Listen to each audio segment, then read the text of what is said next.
অনেক আপুদের ভিডিওতে শুনি গল্প বলে, তো আমার সাথে কিন্তু এই গল্পটা বাস্তবে হয়েছে। তো আমি আমাদের বাড়ির একটা ছোট্ট একটা বাচ্চাকে দোকানে পাঠিয়েছিলাম একটা সাবান আনার জন্য। তো ওকে বলছি 10 টাকা খেতে।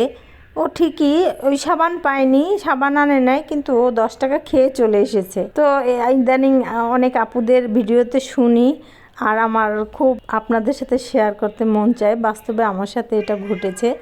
তো আজকে বতুয়া শাক ভাজি করছিলাম বিচিওয়ালা সিম দিয়ে। এইভাবে কে কে খেতে পছন্দ করেন? প্রথমে আমি আলু সিম দিয়ে একটু পানি দিয়ে সিদ্ধ করে নিয়েছি, কারণ শাকটা সিদ্ধ হতে বেশি সময় লাগে না। তারপরে শাক দিয়ে সিদ্ধ করে একটু ডাল ঘুটনি দিয়ে ভেঙে দিয়েছি।